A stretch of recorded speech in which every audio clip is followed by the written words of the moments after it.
One of the greatest tributes that anybody can get in their careers or professional field is the recognition from their peers. And I am so blessed. This past year, my peers in the Texas Senate, the other senators, elected me to the position of President Pro Tem.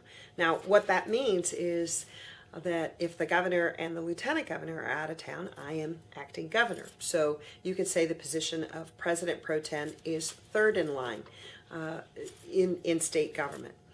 With that is some ceremonial and some actual, as I've served as acting governor already several times this session when the governor and lieutenant governor have been out of town. But we will be able to celebrate that with a formal inauguration on May the 4th. When I'm sworn in as governor for the day. Now, this is a great celebration for our family and for our friends and constituents from Senate District 26, and in fact all of San Antonio, because it really reflects back on the achievements, not of Leticia but really of San Antonio. And it's going to be a great celebration.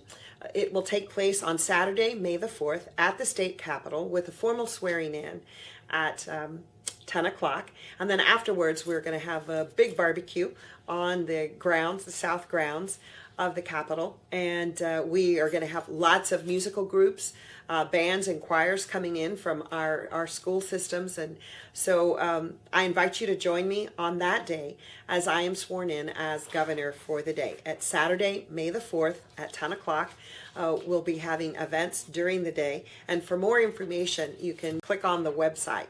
The information there is pretty complete, so I invite anybody, come join us, come help celebrate, and we'll bring a little bit of that San Antonio cheer right here to the Capitol as we celebrate Governor Leticia on May the 4th. You know, most of this legislative session, there's only one thing that we absolutely have to do as legislators, and that is to do the two-year budget. The process is well on its way, with the Senate having passed the budget, now the House, and they've completed their work, so there will be a conference committee that will iron out the differences. But other than that, the number one theme and what we are working on at the Capitol has been education. Not just testing, but the curriculum, graduation plans. This next week, we will take up House Bill 5. That is the bill coming over from the House.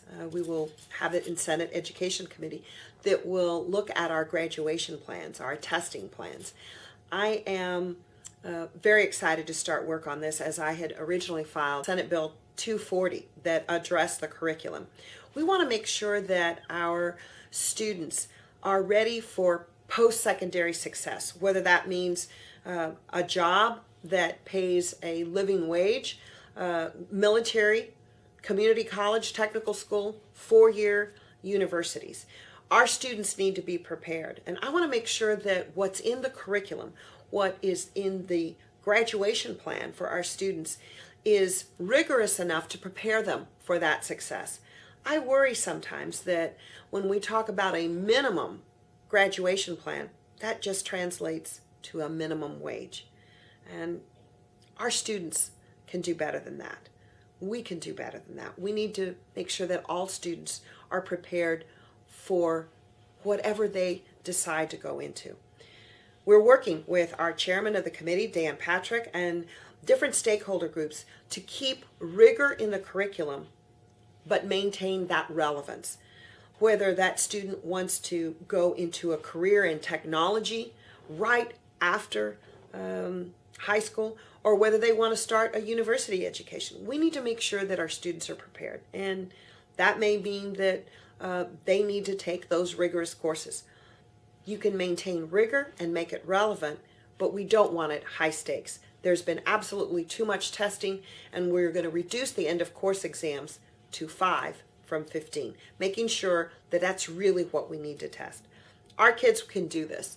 We just want to make sure that we don't make it high stakes, but we make it high rigor, and that we make sure that those minimum education plans all translate into minimum wage jobs. And our kids deserve more than that.